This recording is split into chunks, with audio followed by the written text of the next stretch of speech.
O mal é a ausência do bem. Você provavelmente já ouviu isso em algum lugar. Na aula de filosofia, de algum familiar, de um professor, ou até mesmo de um líder religioso. E você provavelmente falou assim: tá, mas e aí? Parece uma daquelas frases que soa profundo, mas não explica muita coisa. Mas quanto mais eu pensei nisso, mais sentido fez. E hoje eu quero te mostrar porque essa pequena frase carrega todo um contexto e uma história por trás. Essa frase não surgiu do nada, ela tem mais de 1000 anos. Foi o filósofo chamado Agostinho de Hipona, mais conhecido como Santo Agostinho, que desenvolveu essa ideia lá no século IV. Ele estava tentando responder uma das perguntas mais antigas da humanidade, que é: se Deus é bom, por que o mal existe? E a resposta dele foi a seguinte: o mal não é uma coisa em si, ele é a falta de algo, como o escuro é a falta da luz. O mal é onde o bem não existe. Parece simples, né? Mas tudo muda quando você começa a aplicar isso na vida real. Para entendermos melhor, vamos pensar na sua escola ou na sua faculdade, na sua turma em específico. Aquele colega que todo mundo ignora na hora do almoço. Ninguém está ativamente sendo cruel com ele. Ninguém xinga, ninguém empurra, mas ninguém chama ele para se aproximar. E sabe o que é curioso? Essa ausência machuca tanto quanto qualquer agressão direta. E às vezes até mais, porque pelo menos quando alguém te ataca, você sabe de onde veio a dor. Já a indiferença deixa você sem resposta alguma. Você fica se perguntando: cara, o que eu fiz de errado? E a resposta é: nada.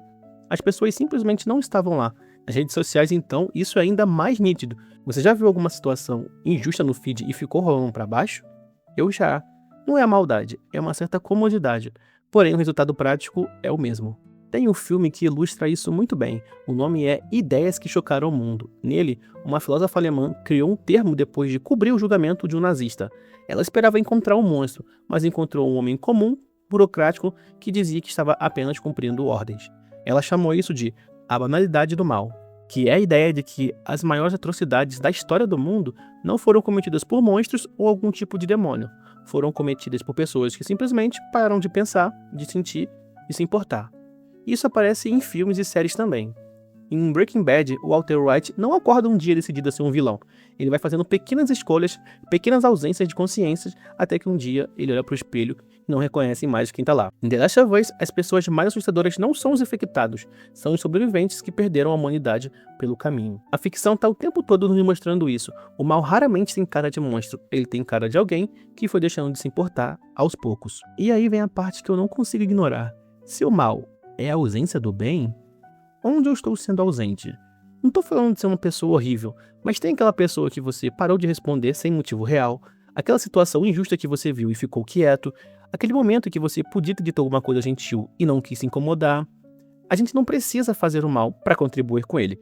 Às vezes, é só não fazer o bem. E isso é difícil de aceitar, porque é muito mais confortável pensar que o mal está lá fora, nos outros, nos vilões, nos monstros, do que admitir que ele também mora nas nossas omissões. Um outro pensador que eu quero comentar aqui, que é o Dostoiévski, que é um escritor russo do século XIX, que escreveu uma frase que ficou na minha cabeça: acima de tudo, não minta para si mesmo. Porque a maior ausência do bem começa quando a gente para de ser honesto consigo mesmo. Quando a gente se convence de que não fez nada de errado, que ficou quieto porque não era o momento de falar, que ignorou aquela pessoa porque estava ocupado.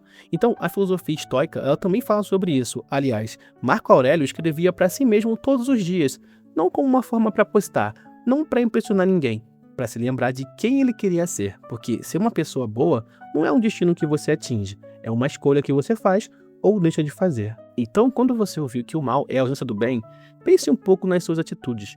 Nas vezes que você podia ter estado presente e não estava, não como uma forma de se punir, mas para se perguntar: o que eu posso fazer de diferente amanhã? Se fez sentido para você, fique por aqui e até o próximo vídeo.